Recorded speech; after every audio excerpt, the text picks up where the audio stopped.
Before we begin, a disclaimer: this podcast is for informational and entertainment purposes only and should not be relied upon as the basis for any investment decision. Nothing you hear is an offer or solicitation to buy or sell any security. The securities discussed on this podcast may be owned by persons being interviewed. Before making any investment decision, please consult an investment advisor. So Never Sale has so far been about just scuttleblurb and me talking about like all sorts of things, and we're going to switch it up just a little bit this month. Today I'm going to do like an interview, and the person I'm interviewing is John, and we're going to talk about the topic du jour, semiconductors. John obviously runs the famous Asianometry channel, where I spent myself countless hours in the last couple of years, since I'm one of those generalists who basically woke up post ChatGPT and realized it is not quite an option to not pay attention to semiconductors. So I'm thrilled to directly thank and welcome John to Never Sell podcast. John, thank you so much for joining us today. No, it's a pleasure. I'm really excited to be on. I'm a huge fan. I listen all the time, and excited to let's talk bananas. I'm just kidding. We'll talk chips. Right. No, I know one of the fun facts that I have kind of learned about Asianometry from your interview with Stratechery, like I think a few months ago. So Asianometry started as a tourism channel, right? And and obviously, I also came to know that semiconductor is in your genes. Your father used to be an analog chip designer. So it makes sense that your channel has become this kind of super nerdy with dry sense of humor. And you've been covering semiconductor long before it was cool. So there's obviously, semiconductor has been, like I said, topic du jour over the last 3-4 years. So we can start this conversation from probably multiple angles, but I'm just going to go along the value chain for this conversation. So let's start from semi-cap companies. Like the company I would pick, probably talk more granularly, is ASML. And it's funny because ASML used to be one of those companies within the semiconductor industry, which almost appeared a bit of a loser up until mid 2025. There's a lot of risks people used to talk about, like peak lithography. China will be able to figure it out. All sorts of stuff, right? And as kind of the stock has kind of doubled, more than doubled, I think, from mid 2025 to now. Those bear cases appear to be somewhat, disappearing. I'm pretty sure when the stock goes down, those will come back again. So maybe they're still relevant, But I'm curious about a particular risk that you kind of alluded to. I'm not sure whether you would consider it risk, but I'm curious to kind of know more about it. You said, I think in one of your interviews with someone, that ASML machines are sort of over-engineered, and I've noticed Ben Thompson also appears to have a lot of sympathy towards that argument, because he also mentioned in one of his Sharp Tech, I think, episodes that he also feels the real worry is not just that China figures it out, but they figure it out in a kind of Elon Musk way, which is basically the system fails more and is less reliable, but it just engenders a better overall process that scales better and avoids astronomical upfront costs. So do you think there is a real case there, or it's just more of a kind of a general common sense bear case, but may not be as relevant in this particular case for this incredibly complex machines that ASML sells to TSMCs and the other fabs of the world? It's kind of interesting. I think ASML, and when we say ASML, we could think about kind of the photolithography paradigm, which uses light, increasingly smaller wavelengths of light to transfer patterns to a wafer. I think that paradigm has been challenged several times in several decades.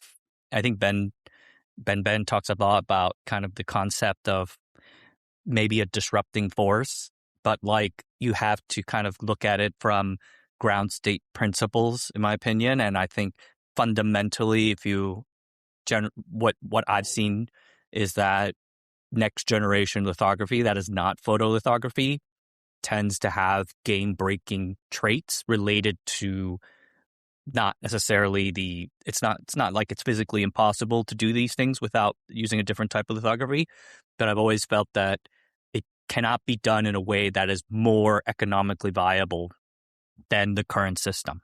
So what I mean by that is that like the EUV, the low NA EUV system is probably not that over-engineered if you think about it.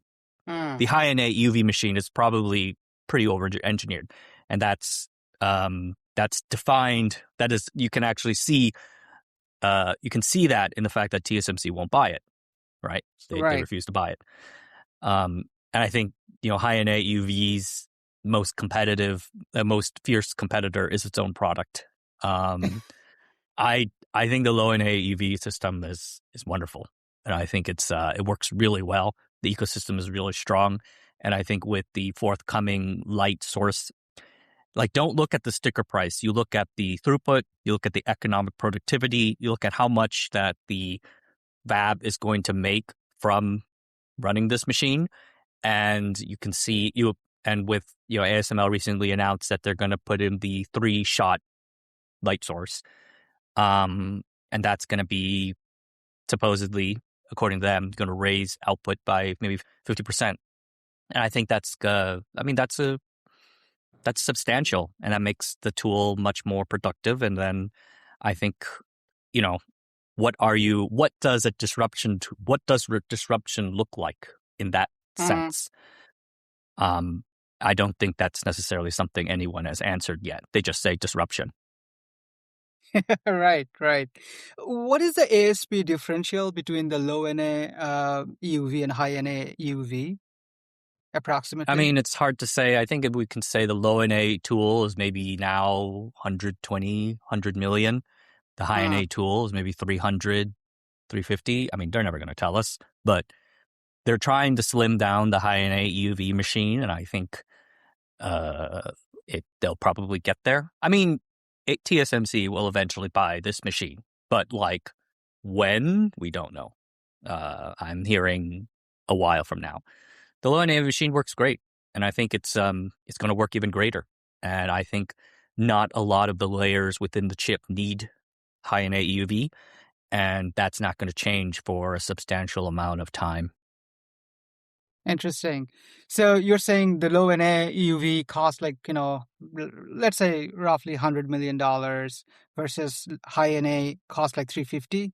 So that's a substantial ASP differences. And we don't have any compelling evidence so far, at least yet, that not opting for high NA EUV hasn't really cost much for TSMC in terms of losing market share to anybody else, or fearing about their own disruption if someone else makes a great use out of high NA EUV. So that ASP differential at least appears to be quite substantial. So if TSMC kind of drags their feet, that might be a bit of a headwind for ASML's kind of continued revenue growth, don't you think? No, I don't think so. I think like the low NA tool is probably very optimized, and the ecosystem probably works pretty well. They're building this at scale, and I think with the AI boom that's going on, they're going to buy a lot of low NA EUV machines. And to be frank, that's kind of what you want to sell a lot of, because that's probably where you're going to have the highest margins, the most ability to kind of put this together and get this out the door. High NA machine is big, it's heavy, it's not ready yet. The R&D, I mean, it prints, but the ecosystem I don't think is ready.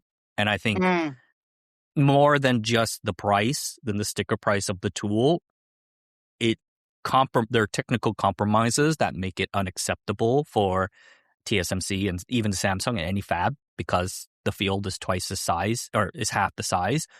So it's 3 times the cost. It costs 3 times as much. It prints a smaller field, half the size. So it's less productive. It gives you a better print. No one denies that. But the the compromises on the economics just make it really difficult for a fab to say, look, I want to spend this much for it. So like they'll keep it in R&D, they'll keep working on it, but this is kind of like this is going to be a very long-term play. I think people need to understand that high-NA EUV is not going to be some savior that comes down ramping down. What will be the savior is this AI boom, which will mean TSMC is going to buy, maybe that many more EUV tools going down the line. I see. So you're saying even though there's like a substantial ASP differential between high and low NA EUV, the volume of low NA and EUV and how mature the ecosystem around it is kind of compensates for the price differential, and the margin that ASML gets is still pretty good for low NA EUV. So even if it takes a while to for high NA EUV to gain adoption, it's totally fine for ASML. And in any case, it's not like ASML itself is facing some sort of competition for even for the low NA EUV machines. So even if their customers kind of drag their feet, ASML still sort of like somewhat agnostic about the adoption rate. Is that a fair characterization? They should be. I mean, they should continue pushing the boundaries with high-NA EUV. And TSMC owns 2 machines, I think, in their R&D fab. So, like, they're still working on it. I think the thing that people should, I think the thing about ASML is that they're scaling up to build more, and then they're going to keep. I think they need to keep shoring up their low-NA EUV line as well as their DUV line. I think the DUV line is the one that is especially challenge because there's actual real competition there. There's real competition from Canon, Nikon. Those are real companies and they have real products. So like the margins, I mean, I would urge the company not to leave that space. I mean, the financial investor would be like, oh, you should leave that space, leave that to the lower. Maybe the margins are not as good, but like that's kind of where you need to shore that flank to make sure if disruption does happen, whatever it may be, or maybe price disruption doesn't happen, you want to make sure that you have a particular place there.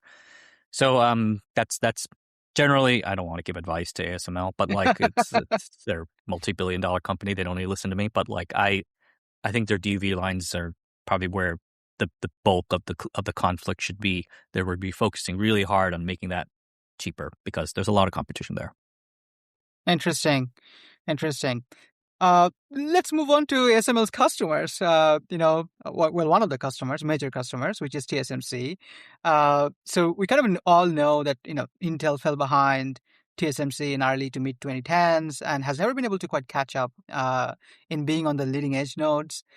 Maybe can you just kind of explain the process nodes and how they work and why it has been so incredibly challenging for anyone else to, not just Intel, but also like Samsung to catch up, to catch up with TSMC? I don't necessarily think that TSMC surged ahead or anything, or I don't necessarily think that they sort of, blew people out of the water.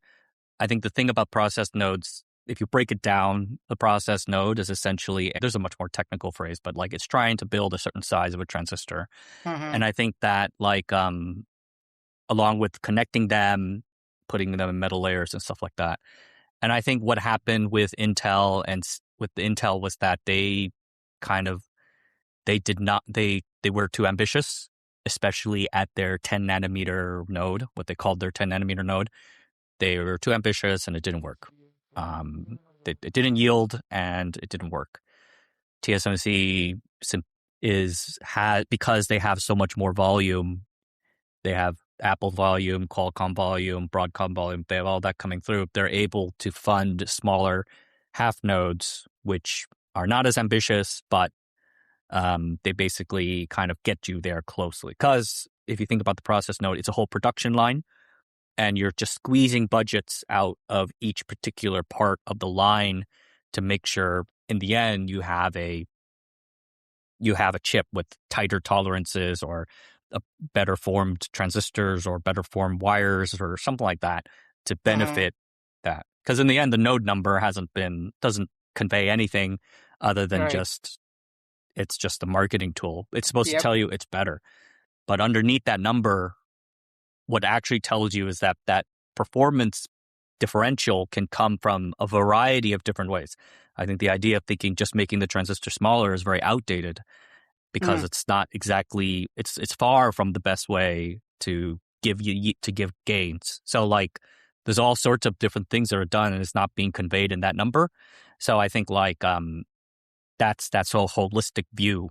And the semiconductor industry is really good at that. At finding those new options and ideas and integrating them into the process node. Your transistor might be the same size, but it performs better. And that is actually more important than having a necessarily smaller transistor.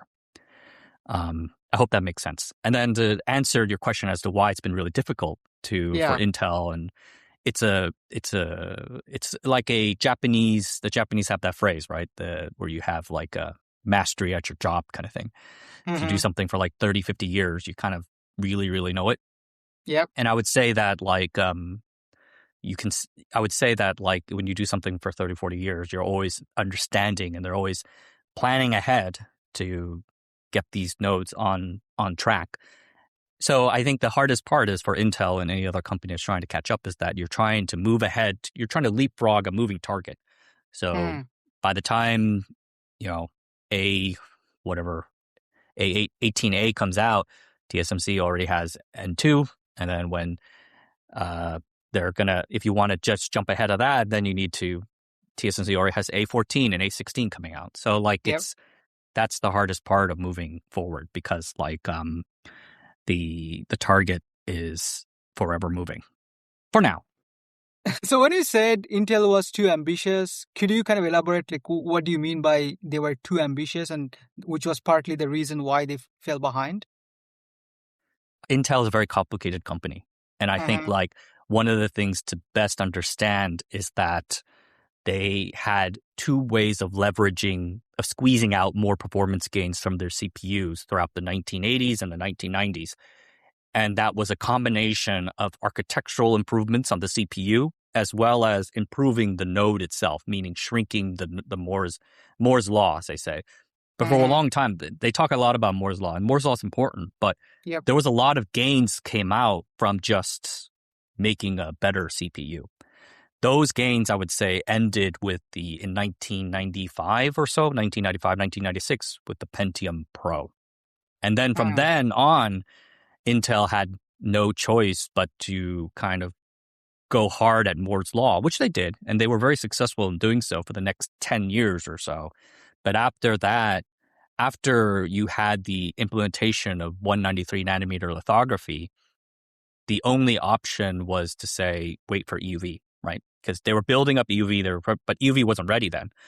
So what happened was that they were going to say, we're going to multi-pattern. We're going to rerun these. We're going to run multiple masks and all that. And I think at that time, the technology was just not ready. ASML wasn't ready. The Nikon definitely wasn't ready. And then not only that, because they were Moore's law, they had to say, we need to do a doubling. We need to shrink this. We need to shrink this at a really high pace. At the same time, they're adding all these new materials in, right? So like they did this new hafnium oxide for bringing all these new materials. And the things about new materials is that TSMC gets really scared when you added new materials into the fab because you don't know how they interact with the rest of the materials. Right. My best guess is that when they jumped to 10 nanometers, they said, look, we're going to shrink this, do a full shrink. We're going to add these new materials. I heard cobalt was a problem. And then in the end, it just didn't yield. And when it doesn't yield, they won't say it, of course, but the products won't arrive. And then it just keeps going, it's going. And they keep extending the old products. And I think that was one of the major problems. And I think maybe one of the things that made it so long, that kept it so extensive, like why it was such an extensive backup was that because they were part designer and part manufacturer, they also had to redesign the chip because like that's the sort of thing that like takes 2 years. So these things pile up, and it was it was a raging dumpster fire, as my father likes to say. No, when I think about both ASML and TSMC and kind of, let's say competitive advantages, uh, I almost sense like an incredible similarity in the sense that you can't really get to, let's say, a EUV or high-end EUV without accomplishing the intermediate steps to get there, right? Similarly, like TSMC, like you can't really get to 2 nanometer node without really accomplishing the intermediate steps in the lead up to that. Is that like, do you think there's this similarity? Like, it's really actually very hard to compete against these companies for their most advanced machines or nodes, and which makes it like just super hard for anyone else to actually catch up with either of these companies. I think it's just the way the semiconductor industry works, that they're very incremental. And I actually say Intel is sort of the different company. It's different in the sense that they do tend to really go for breakthroughs. They really tend to they really swing hard at big things. I think I just finished a video on Itanium, and Itanium was a debacle, but it was ambitious and it was wonderful in its ambition. And I think people should appreciate that in the semiconductor industry where everyone only takes 1 nanometer at a time, Intel comes in and is like, we're going to try this whole new thing. It's going to cost $6 billion, but we're going to fail with it. But we tried. We tried. So I think that's sort of we shouldn't laugh at them for that. No, you can tell it's an American company, It's ambitious. It's ambitious. It's ambitious. I mean, their abilities were not up to the ambition, but their prior. There's a better way to say this, but I like that they are ambitious, and I think that's something that TSMC isn't necessarily good at. I think and ASML as well. Hardware is hard, so when you're working with something that has real physical, you can't just recompile it and then it's done in 30 minutes so I think that inflicts years of trauma on people, and I think software people in Silicon Valley don't understand that well enough. Yeah, I mean, so some of the ambitious people are arguing now that TSMC is not investing aggressive enough. So obviously, their TSMC's capex was lower than it was in 2023. I mean, it's like 30 billion versus 29 billion, but still lower, 1 billion lower in 2024 versus 2023. Since then, they did increase it to 40 billion in 2025, and I think they guided to 52 to 56 billion in 2026. Obviously, it's really hard to, say with a straight face that that's not a humongous number, but obviously their customers, which is the hyperscalers, they're spending $700 billion of capex and constantly saying in their earnings calls that the demand is outstripping supply, right? So do you sense that TSMC is actually not being aggressive enough, or investing enough, and kind of not capitalizing on this moment? I know Ben's really on this. I mean, I've talked about it before, and I think there's a lot of reasons, and I've spoken to TSMC people who basically say, look, we do things our way.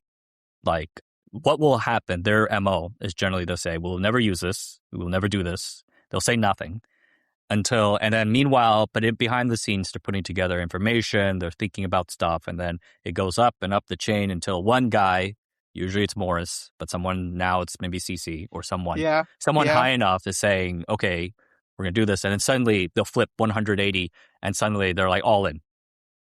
Tool vendors will be they'll never buy this. The TSMC would tell them, we'll never buy it. And then one day we'll say, we need it yesterday. We need 10 tools. We need it yesterday. That's how they operate. And I think that they're generally, it's something flipped. And I think they take time to understand. They do things at their own pace. They need to figure things out. It's a massive supply chain. It's not just TSMC. It's everything needs to come together at the same time. So it's just tools, equipment, labor, land, all water, electricity, all that needs to come together in one place to get ready. And that just takes time to set up. At the same time, there's you need to recognize that this is a cyclical business. People get smashed all the time. I think TSMC got smashed pretty hard. They're People told them that everyone needed chips, automotive MCUs for COVID, Yep. and then suddenly it was gone. And, It's it was a big crazy. It problem. feels just the other year, like kind of a couple of years ago, basically, and all of a sudden now everyone is saying, "Why are you not investing enough?" Even though Yeah. in this kind of cyclical scenario already played out, 3-4 years ago, Literally like 3 years basically. ago. Yeah. Literally, Yeah. like the company was turning a loss, right? It was losing money on its 7 nanometer nodes, which were Mm. very relatively advanced, and it was dumb. It's dumb that people have such short goldfish memories, but like those TSMC people remember, and their suppliers Yeah. remember. I think Mm. I did a video about testing, right? Teradyne and Advantest, right? And Mm-hmm. during the dot-com bubble and the telecom bubble, they really got big on like optical tools and all that. And not just the dot-com bubble, but prior to that, they would have these amazing swings where up 30%, down 40%, up 30%, down 40%, because that's how like the supply is, that's how it's done. And like it abused people. Like you would hire hundreds and thousands of contractors and then fire them maybe the next year. And Wow.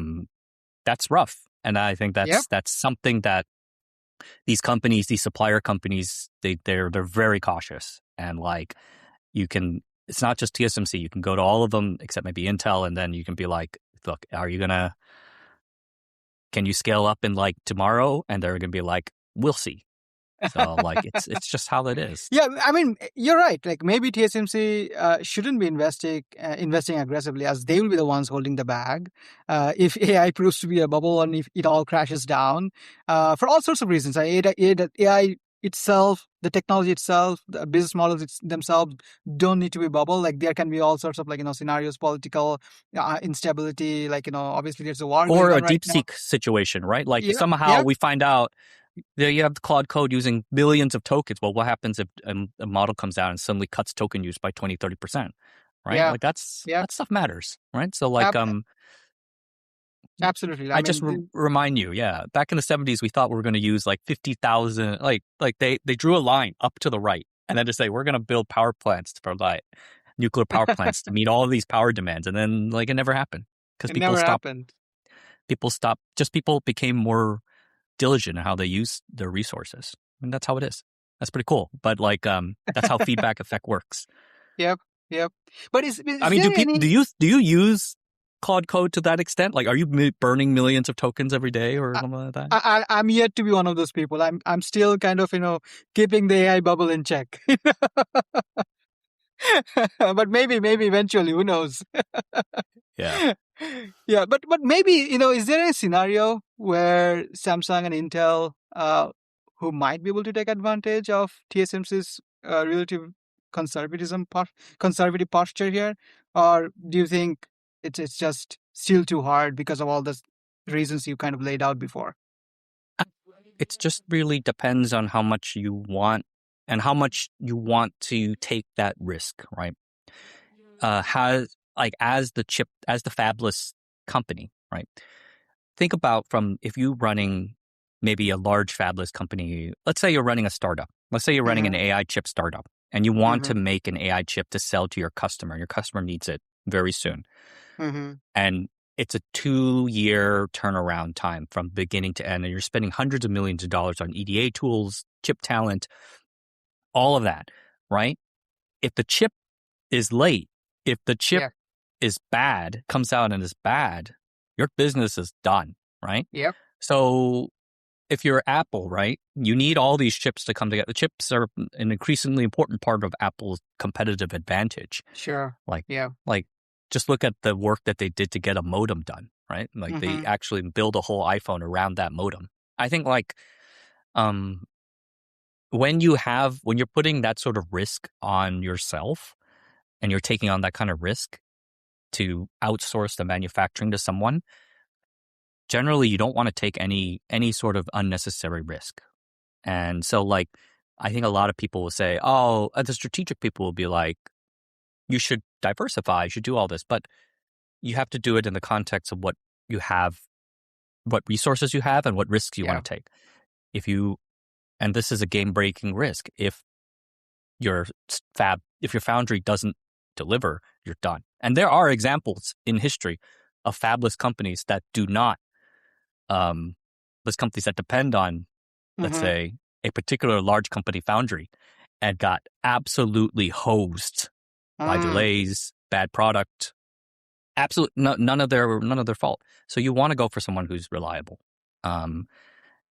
Yeah, I mean that's why I had this idea, and I think some other people also kind of mentioned this idea later. Is it is very risky, to your point, for any individual customer to go to any other fab, not named TSMC, for the advanced nodes, right? For the most advanced chips, and take that risk. But if it were more like a consortium, so let's say obviously the chip buyers at this point are also very, extremely concentrated, or has become overly concentrated. So let's say the top 5 or 7 customers who are the majority of TSMC's chips buyers, if they kind of coalesce together and kind of create this consortium to say, okay, we're gonna put an order of $2 billion Intel chips from Intel next year. So if Intel doesn't deliver, we all lose $2 billion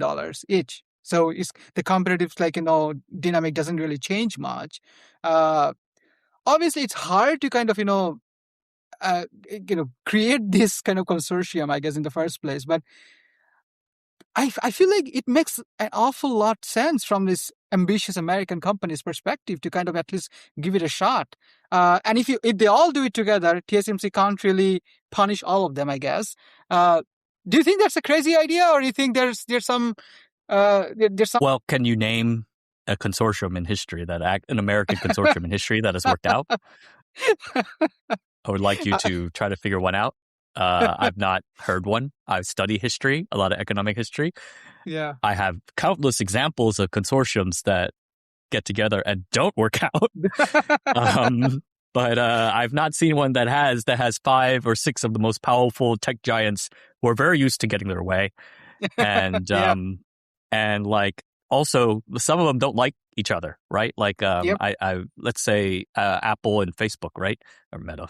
Apple and Meta, they don't like each other, and like they don't necessarily have the best thing to work together. I would say, Ben's right to say that there is no economic incentive. Like there's no economic reason to, like, even if like 5 of the big tech, or even 2 or 3 of the tech companies go off and create a consortium, right? Well, then you have to plan that out a couple more steps. Let's think about it. TSMC says, well, we have all this capacity. What we're going to do now? Let's offer it to someone else. Let's offer it to one of the other tech giants who hasn't joined the consortium, who's most likely to defect. And suddenly, you have a situation where this consortium, which needs at least 3 to 4 years to get done. Like, let's think about how fast can you get up a fab and build a fab. Rapidus is the fastest I think I've ever seen any company do it, right? And they took 4 years. They're not going to be in high production until 2027 and end of 2027. And their full chip wafer capacities in the low tens of thousands of wafers, right? That's like TSMC has 15, 20 phases that do much more than that. So like, I appreciate the thought. I really do. I think it's a very kind thought, but we need to plan this out more, because you need to plan out more how this thing acts in real world, because TSMC is very good at, they're very good at diversifying their customer base, right? Yeah. NVIDIA is only 20% of their capacity. So like, they're very clear. It's not, if they really wanted to, they could say, we're going to raise that, can double that immediately. And we can make, like, then all the NVIDIA will get we'll get all the NVIDIA chips we want. But like, TSMC is very disciplined on saying, no, we're not going to become utterly dependent on one customer. I guess one of the assumptions that I'm kind of implying is the demand is outstripping supply, right? So that's why TSMC doesn't have spare capacity, even if some of the demand is routing towards, let's say, their competitors. But also, your point is well taken that it is hard to imagine there's all these like 5-7 companies, the major customers of TSMC, that they will just get along really well and come together to fund this kind of And wait speculative 5 idea. years. Wait Right. 5 years in the market. Your point is well taken. So maybe that's why I think it only can potentially work if U.S. government forces them to, right? Like, hey, we need homegrown alternatives to TSMC, and yes, TSMC has been building their fabs in Arizona as well. Maybe U.S. government, they are now shareholder of Intel as well, so maybe they can nudge directly or indirectly that this is the path you guys should take. Well, the U.S. government is big. Great. Yeah, That's true. yeah. 5 tech giants are also very big as well, and they have a lot of sure. influence. And I think the Biden administration has showed what happens when you kind of try to piss off Silicon Valley. So I think but I think what I'll say is that like Intel has real technical reasons for not being a chosen company, right? I think like the company's manufacturing still doesn't have the sort of capacity that is able to accommodate. Think about a GPU. A GPU is very different from a CPU, right? Sure. But TSMC doesn't just fab GPUs; they fab ASICs, right, which are simplified GPUs essentially. They fab modems, they'll fab microcontrollers, they'll fab like all types of semiconductors, right? It's not just, and there's the router chips, there's every types of chips, and they're all being done. This all requires immense ecosystem of all different IPs and different technical techniques to build. Intel has only really made CPUs like for decades, right? That's their thing. Yep. That's their capacity. That's their manufacturing. So now you're asking, it's kind of like asking 5 pizza companies to go, or you have an Italian restaurant, you have a French restaurant, you have a Mexican restaurant, and you have a American burger restaurant, and you're all asking them to go. They say you're only allowed to use one kitchen, and the kitchen only has woks or like chopsticks or something. I'm trying to think of something that's not culturally insensitive, but it's like they only have one piece of equipment, and I think that's something that, like, if you're a cook. Like, you hear this and you're saying, what the heck? Like, what? Like, I have KPIs I need to hit. Otherwise, I'm out of a job, right? So like, are you willing to risk your job to fulfill some vague strategic diversification? And I don't think a lot of people will put their jobs on the line for that. I don't think they will. What do you think about the idea of space data centers? You think building fabs in space is realistic or anything imminent? I mean, there's supposedly a company that's coming to market this year, supposedly worth 1.7 trillion. So what do you think? I think it can be done. Why not? Sure, why not? Let's do it. Let's do it. Ambitious. Let's do it. Let's do it. It's not my money. Do it. Let's do it. I want to see it. Yeah. Let's see it. Yeah. I don't care. I mean, like, if he's going to do it, yeah, I'm not investing in that. I'm not touching that with like a 10-foot pole, but I'm not going to watch it. I'm going to be like, hey, that's cool. I'm going to watch the YouTube video. But like, I think like, Dorkesh did some interview, I think, with Elon. And I think that part, I'm like, sure, why not? Yeah, there's some things that can happen, but who cares? It'll probably be 5 years late, but like, who cares? But like, it'll be cool. They're trying to figure out some way to make money from higher utilization of rockets. I get it. I think the thing that I kind of was not so clear on was like at the very end, he kind of asked Elon about the terafab. And even when I'm listening to Elon talk about terafab, I'm like, he's not really thought this out yet. I think he's that type of guy, I guess, to kind of wade his way through filling the rocks in the river. But like, they haven't really thought about terafab yet. But like space fabs or not space fabs, space data centers, sure, why Yeah. not? I mean, you stick it in a box and set it up in space, and then like, I'm all for it. Let's do it. Yeah, I mean, it definitely it definitely tracks the ambitious nature of American companies. Unfortunately, without much of a result when it comes to this particular subject, which is manufacturing the most advanced chips. But we'll see. You say 5 years. Elon promised a lot sooner than that, so we'll see. And if you're coming in the market with $1.7 trillion enterprise value and like $15 billion of revenue, I mean, again, not That sounds like a bubble to ordinary me, by the numbers. way. I'll be very honest. I first, read this report in Wall Street Journal that SpaceX has like $15 billion revenue and they're raising money or something like that, like at $800 billion. I almost fell out of my chair. Like, seriously? $15 billion revenue and $800 billion of enterprise value? Okay. And then like few weeks later, I read that they're coming to coming to IPO potentially this year at $1.7 trillion, and then I was like, okay, I didn't fall off my chair. I just became numb to it, So yeah, Isn't we'll see. TSMC's market cap 1.9 trillion? Yeah, I Like, know. isn't that kind of wild?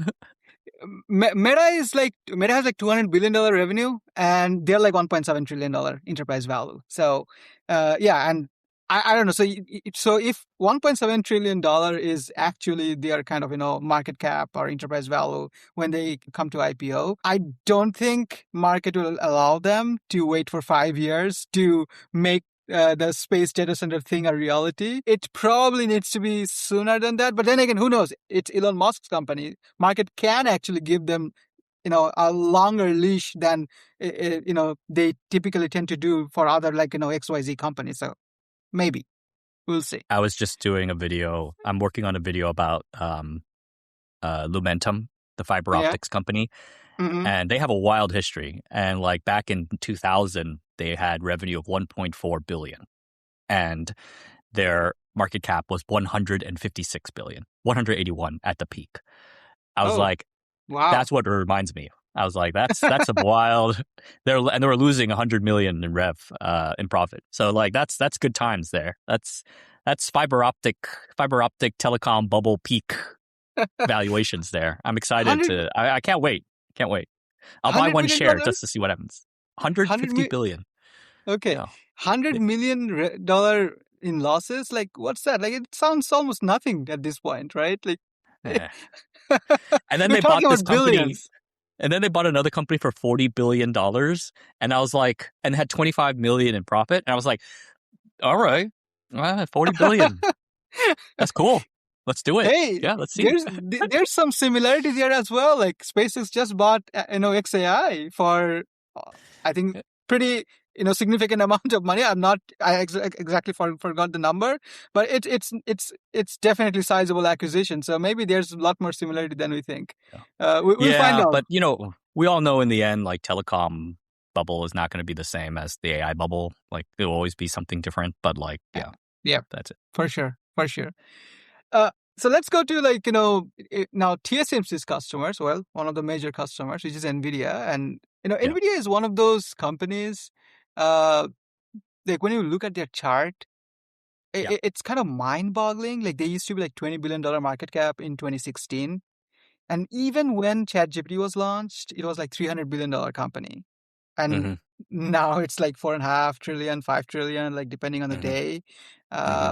So, as someone who kind of have been following semiconductors for much longer than it has been cool, I'm just curious, like from your vantage point, which aspects were somewhat more predictable pre-ChatGPT that you could kind of sense that this company is on the cusp of being something much bigger than just a gaming company or something like that, and which ones were more surprising to you who have been following this company for again much longer than let's say 3 to 5 years.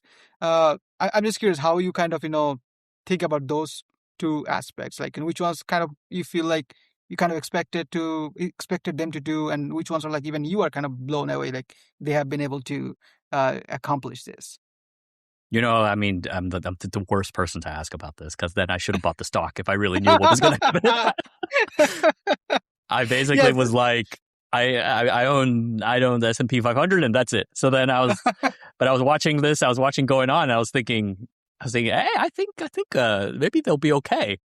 Mm, I think Nvidia is this really weird. I think like all the mega companies are really weird in their own way, and I think mhm, Nvidia is probably the one company that kind of looks more like a cult of personality than an actual company. I think what I've heard is basically that the whole company rolls up to Jensen, and Jensen basically goes hard at ideas, and he's really fast at responding to stuff. And I think that's mhm, sort of like that's something that they really work on. I think I generally you've not seen a company move this fast with certain things, and like I was really surprised to see. I wasn't necessarily surprised to see that NVIDIA has really benefited from this. They had the A100, the H100 for years, for 1 or mhm, 2 years before ChatGPT came out, and it was doing fairly well. It wasn't like a small part of the business. I think like the thing that really surprised me is that they sort of retained that edge throughout the 2-3 years. Like you haven't really seen a substantial competitor kind of emerge to be like a default like other provider. And I think like that's partially, and that, like it's not exactly like the market doesn't want one, and so like I think it's kind of curious to me how it's kept on going. Um, mm. I think you tend to see front runners not retain their front running position over decades, over years, and I mean, it's something special. It says something special about NVIDIA and Jensen to say that they have remained like really big, and they really still growing at huge speeds going on. What do you think about like all their investments into other companies, like up and down the stack? Yeah, I mean, obviously they're kind of doing this like almost every week now, and there's like the one way I think it makes sort of rational sense to me is, so obviously they don't have as much capex that let's say the hyperscalers have. They are not capex heavy companies. They don't have areas to deploy like all the cash that they're generating, right? So they're doing basically two things at this point, which is just buying back stocks, which is like they bought like 40% of their cash that they generated. They used it to buy back stocks. And what do they do with the rest of the money? Well, they're investing in OpenAI, Anthropic, XAI, Lumentum, and like, all the like, bits and pieces across the, semiconductor value chain. And the way I think it makes sort of rational sense to me is ultimately if AI is, let's say, bubble, right? Then NVIDIA's chips demand will also go down. So even like there's almost no point in buying back stocks uh, if it's a bubble, right? Then Mm, the stock itself mm, that's overvalued anyway, right? mm, So what do you do with the cash you're generating? Well, you can actually invest across the value chain to keep uh, the health of your customers, improving. So the mm, mm, OpenAI, the Anthropic, these are like, obviously they're super, fast growing companies. They're in definitely in hyper growth mode, but their economics is still somewhat speculative, right? mm, Like we still don't know the end state of the frontier, model developers, where the economics will shake out. And obviously Alphabet is this kind of, 800-pound gorilla here who don't need to use NVIDIA's chips, right? right, Right. right, So if for whatever reason, uh, Alphabet's competitors in the frontier model developer race, in a fall off the cliff, that directly, undermines NVIDIA's chip demand, right? right. So to an extent, it makes sense why Jensen is so deeply interested in keeping the health of the ecosystem, stable to improving as these companies or as the major customers for NVIDIA find the kind of end state economics. We just there's still kind of a lot of question marks how some of the debates will be settled. So in that sense, I can see where obviously these will look like they will look like complete fool if AI turns out to be a bubble, or let's say the way I mean, so how can this still be a bubble? So for example, we now know based on different media reports what Anthropic and OpenAI are forecasting their revenue to be next year, this year, then the year after that, 29, 2030. We have these data points, right? So for example, let's say if if the actual numbers consistently fall way below these estimates that's already out there, it will be very hard for OpenAI and Anthropic then go back to investors and say, oh, we are now going to raise money at like $1.5 trillion valuation, even though we haven't been able to hit the numbers that we kind of said that we're forecasting. So why are your valuation is increasing if you are not being able to hit the numbers that you said you're forecasting, like let's say in 2025, right? So that's a real concern. And we don't know exactly how those debates will be settled, but for the time being, I think and the numbers are becoming so big that on NVIDIA has the cash to invest. Like even the VCs, they don't have if NVIDIA says, no, I'm not going to invest, who has the money? Like the hyperscalers, Microsoft and Amazon, they're still participating, but honestly speaking, they don't have much capacity left to participate in these mega rounds if this continue for next year or two, because they are also in the business of investing in the capex, right? They're investing in hundreds of billions of dollars. So it's NVIDIA who has a lot of cash and are wondering what to do with that cash. So it makes that kind of in a roundabout way some sense to me. But like I said, obviously they will look like the biggest fools in town if OpenAI and Anthropic do not or are not able to match the expectations that they themselves have laid out for their company in the next 3 to 5 years. So we'll see how about that. But you made an interesting point that I also wonder about, and I would love your thoughts on it. So SemiAnalysis, for example, does this great analysis on what TPU this version is, the specs of this version and the next version, right? And they kind of compare and contrast Trainium and Vera Rubin and TPUs, and do all these analysis, right? So that's okay, what's happening now and what's happening the next for the next one. But as an investor, obviously I'm not buying NVIDIA or any of these companies for what they're going to deliver for the next product, right? Whether NVIDIA will be able to stay ahead of next versions of TPU or Trainium. That's not what I'm buying NVIDIA for. I'm also trying to get a sense why NVIDIA's GPUs will stay ahead of TPUs and Trainiums, let's say in 5 years, right? In 10 years. How do you articulate that? What is, for someone who has been following this industry for a while, how would you articulate why NVIDIA will be able to stay ahead of Trainiums and TPUs in, let's say, in 2030 and 2035? Not just the next version. I mean, it's kind of hard to understand. I mean, it's moving so fast, and there's so many different things with these models. These models they're not very easy. They're not very transparent either. No. I would say that's if I were to draw a historical metaphor, I would be looking at CPUs during the RISC wars of the 1980s, when Intel had this older architecture, but they had the volume and they had Moore's law basically, and they had Moore's law to basically say we're gonna yes, these other competitive CPUs might be faster, and IBM had PowerPC, Sun had Spark, and I think they were all very strong competitors, very fast. They look good on the benchmarks and stuff like that.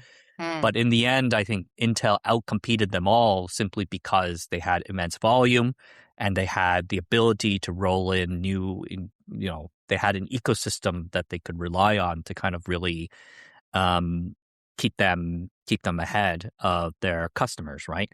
And I think like NVIDIA envisions something like that as well. Like they're building systems that expand beyond simply the GPU, beyond simply the chip. Like I said, they're not investing $2 billion into Lumentum simply because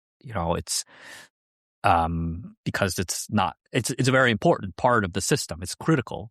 So I think like those parts of that are underappreciated, and underappreciated part of what you're going to find.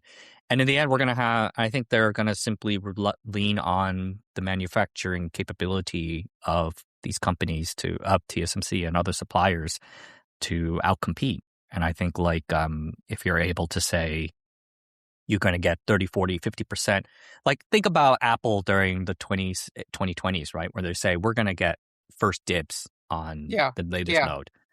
You Hmm. come out, maybe TPU follows a year after, AMD follows 2 years after because they're slow. And then like you're going to say like you get 1 or 2 years where you get really, really high profit. And then by then the next chip's already out. So like Yeah. that, if you think about it, that is a leverage point to say like we're gonna be number one. Obviously, then TSMC is incentivized to say, Google, you come in, like you'll be number two. Like Yeah. but Yeah. like we'll see how that sort of turns out for a while, because being on the absolute leading edge like Apple has its own costs that like are not easily, you can't just wave them away. But like that could be a leverage point to say like we're always going to be on the leading edge and we're always going to take stuff. We're always going to bring out the best product. What are the costs of being on the leading edge from the customer's point of view? So like, for example, Apple having the first dips and being on the leading edge. What are the You, costs from Apple side? you just need to be really, really effing good. Like you just like Uh, there's absolutely, you're building the airplane before it flies. So like think sure. about it as like you're putting together the API. You don't know what the API is going to look like. You need to like really build together and have experience with how this thing's going, which is why I've always wondered why AMD or like other companies didn't go up to the leading O's, because it used to be Apple and Huawei. Mm, Huawei got kicked out for yep. whatever reason, and then like it was just Apple for the longest time. And like I think that was a problem. That's a problem for TSMC because they don't like that. They can't accept that because that's not enough to fund the next node. Secondly, also like, but I would say for the other companies, Apple is that one pipe cleaner that says we're going to accept a 30 or a 60% yield or a 50% yield simply because like we want to be absolutely first. You Mm, need to have the margins for that. You need to have the balls for that. You have the technical capability to actually say, this is what I want to build every new year. And I think that's the kind of thing that very few companies have the stomach for. But NVIDIA seems to be doing now. I think they're going to be 50. They're going to take 50% of the 2 nanometer. They're doing it right now. They're taking 2% of the inaugural node, and we'll see how they do with A16, A14, all the others to come up. hmm. Yeah, so in that case, it appears TSMC again, they are the bottleneck. If you have the capacity of the leading edge node, and if let's say NVIDIA uh, does not fall off the cliff in terms of like being able to utilize that capacity to deliver like a superior chip compared to the next best alternatives, that itself should make it really hard for TPUs and Trainiums to be able to catch up. No, I mean, like I said, TSMC has the incentive to bring Broadcom to go to Broadcom and Oh, say, let's bring TPU in. They want to have as many people on the node as possible, mm, because it diversifies the customer base and also makes sure that TSMC gets an investment back for this N2 node. I think TSMC early on, I would say 2 years ago, as early as 2, 3 years ago, didn't think N2 was viable. mm, Their first N2 fab was very small. It was actually I wouldn't even say it's sub-economical. I would say that's a direct consequence of Huawei getting kicked out. So like I I think see. like it's not you it's I make this argument before. You will, if you were to force the leading edge is so tight now. You need as many people on it as you can. Otherwise, you will not get it. You will not get the node at all. You'll get something worse. Right. So from TSMC's perspective, they also don't want sort of a monopoly in the leading edge capacity being dominated by one customer. They would rather have like multiple customers willing to want that capacity, so that like they have some leverage over their customers. Okay, interesting. Yeah. Makes sense. And there's real costs. Like I said, there's real costs for being on the absolute alpha node. Like this is not a done product. So like you need to, don't think of it as like something that's useful. Like it really is. it's really like, it's like it's like living in a house that's like not built. That just literally was just built. So it's like there's still plastic on the walls or something. The paint's still not dry. You have to think about it that way. Interesting.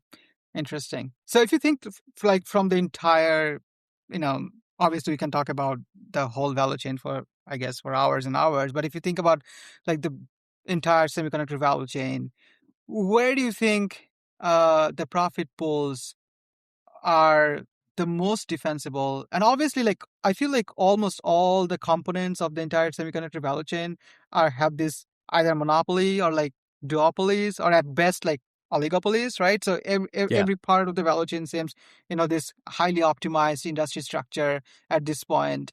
So to go back to my question, which ones are like the most defensible, and where do you still see some vulnerability? I would say that I generally stick closest to the end user. I would say the hyperscalers are probably doing the best. They're probably the most invincible. I think then you keep going. It's like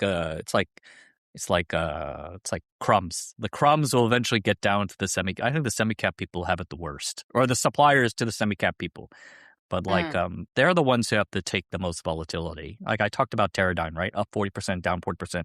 I think there's not really profits to be made for these, which is why you look at that structure and everyone's thinking, oh, this is bad, monopoly and all that. But it's like 60 or 70, 20, 10 has generally been the market share for these semi-cap companies for decades, like since the 80s, 70s, actually the 70s. So like that's for a reason. That's because when the winter hits, and it hits like every 3 years, like everyone gets hosed, and then everyone no one survives. So then if you holding the stock when the winter comes, like you're screwed.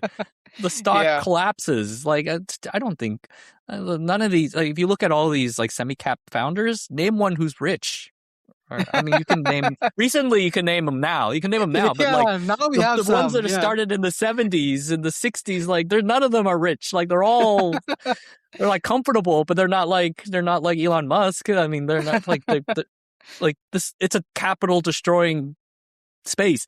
That's why they call AMD Advanced Money Destroyer. I mean, this company's up and down. It's like these companies just destroy each other. That's why we have these. That's why I love seeing. I mean, China is going to be even hilarious. Like they have so much overcapacity that like I don't even know what they're going to do. I mean, I want to have. I mean, it's a state secret now, but like someday I would love to send people to see these abandoned fabs, like creating a 20% utilization. It's like, and like it's like they're making a chip that was old 20 years ago. So it's like it's capital destruction. It's wonderful. Semiconductors is wonderful. It's the best way to lose money, even though on the whole, like the market's gone up for a while. But like if you try to invest, like being in that, like you're just gonna lose your shirt. It's hilarious. It's wonderful. I love it. I can tell you index your money, because if anyone who's actively managing their money, they have all fallen in love with semiconductor industry, And I'm like, if you try to buy any of these things, like you're making the dumbest bet, because like no one knows more than like nobody knows how this stuff works. Like if you can't explain how this stuff works, why are you trying to invest in it? Yeah. And then if you don't know how it works, then there's a second layer that you don't know how the dynamics of how it works with the rest of the ecosystem. You don't know how that company is working with that company. What's the dynamics of that? Are you going to get specced in? If you don't get specced in, you're screwed. So like it's all sort of, it's like 3 layers of like dumbassery when you're trying to invest. It's like when you're investing in a semi cap company, or like you're making an ass out of you and me. Like it's dumb. No, I mean, so you mentioned hyperscalers whose profit pool you think will be more protected than the rest of the kind of compute value chain, let's say. Uh, Over the course of the cycle. But one concern that I have, or one concern that I increasingly have some appreciation for, is even the hyperscalers. Obviously, hyperscaler, when I say hyperscaler, they're like, people usually include Meta and Alphabet as well. And I mean, they should be part of that group. But let's, for the moment, take Alphabet and Meta out of this and think from like the AWS and Azure's perspective and Oracle's perspective. So they're also hyperscalers who are primarily supporting 3P customers. Is Oracle right? a hyperscaler? I heard they're an entertainment company now.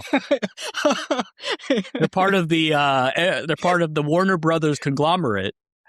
Maybe they'll their biggest shareholder has pledged $100 billion to a company that makes what, $5 billion, a streamer? I don't know. I don't know if that's Oracle. Doesn't sound like a. Maybe Oracle will be fine, because they will have massive, first party demand to, for the streaming services. So to generate new videos on Warner Brothers, new Harry Potter videos. Right. No, but I mean, so if you think, okay, forget Oracle, but let's say AWS or Azure, right? Yeah. So now these companies have this massive kind of customers, OpenAI and Anthropic.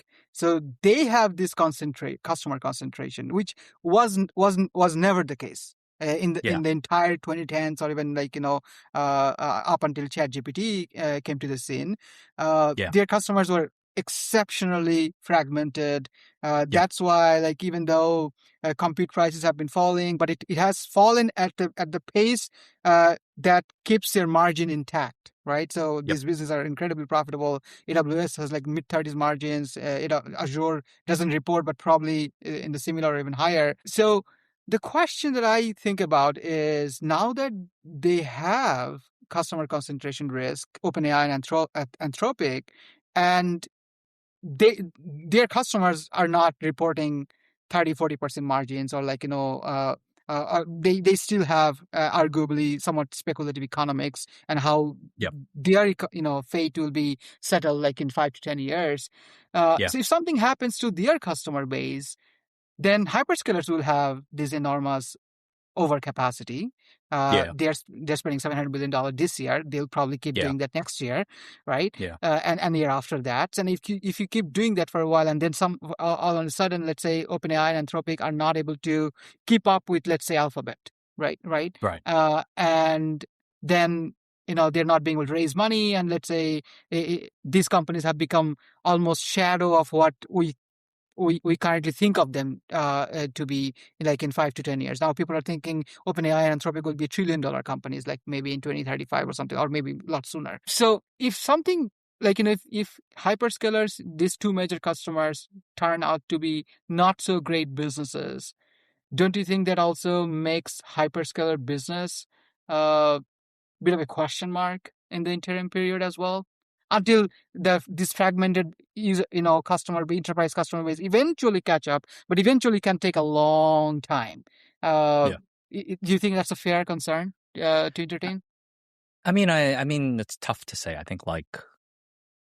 think there's two options that scenarios that just occurred to me. One is, yes, that OpenAI and Anthropic ditch, right?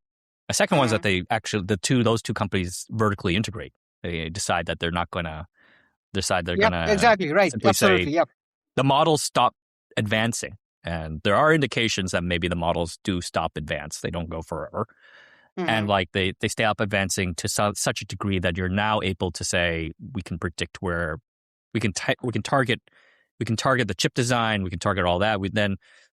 I don't know. Something that comes off the top of my mind is like maybe those companies just buy the data centers. They'll buy the data centers off AWS. They'll buy something, or Yep.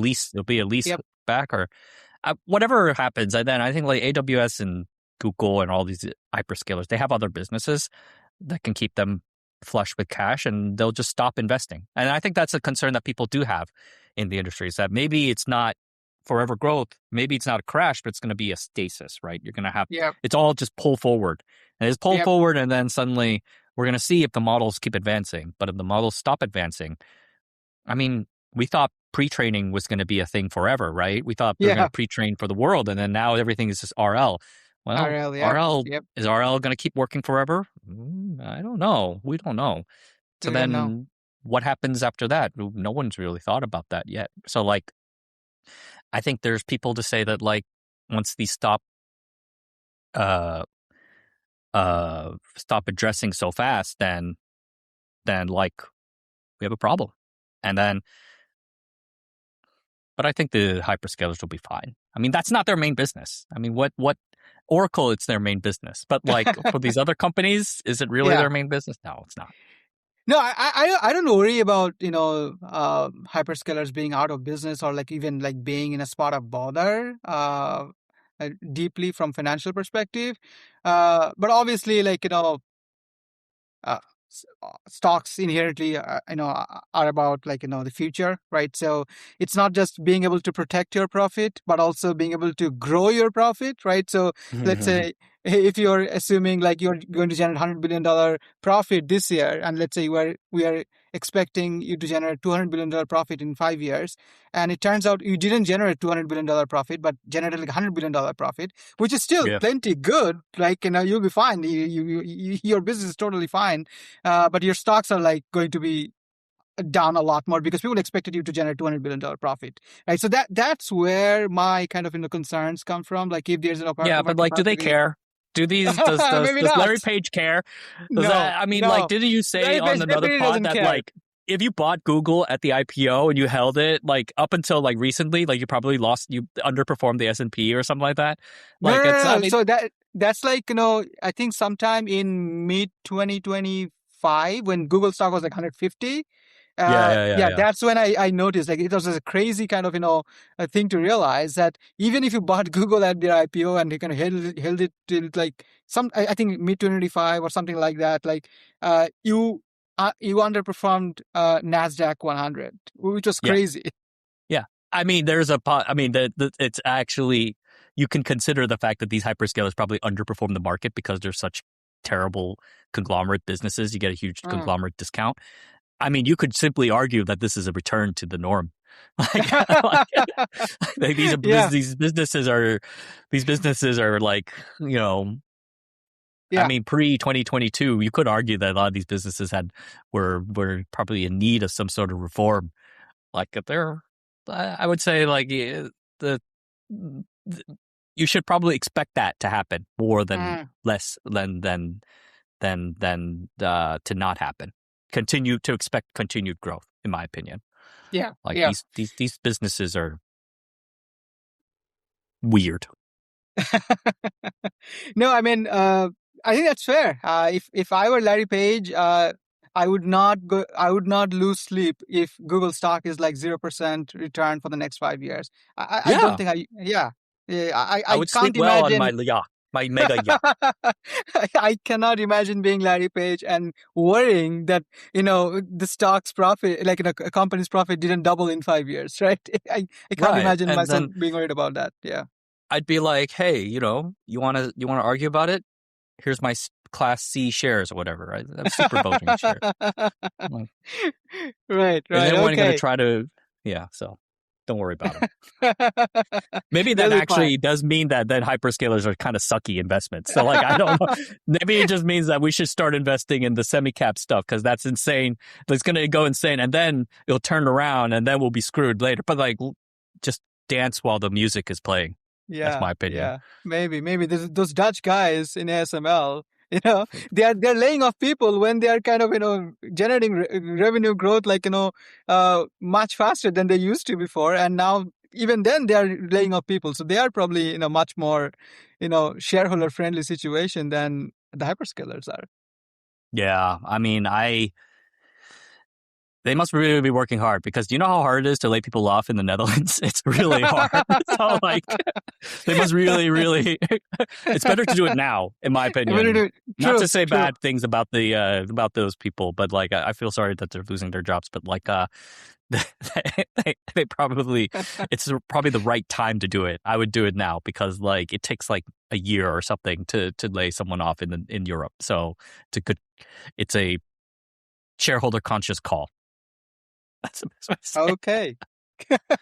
Shareholder conscious call. On that note, John, it's been a pleasure talking to you. And It was fun. Let's talk again, maybe in a couple of years, to see what Larry Page might be thinking in his yacht, and whether the Dutch guys were actually right to laying off people during good times. Hopefully you have me on better sooner than that. I would love to do a call. We could do something totally unrelated to chips. We could talk farming. Let's talk farming. I don't know. Great. Anything. All right. Have a good one. Okay. Awesome. Thank you.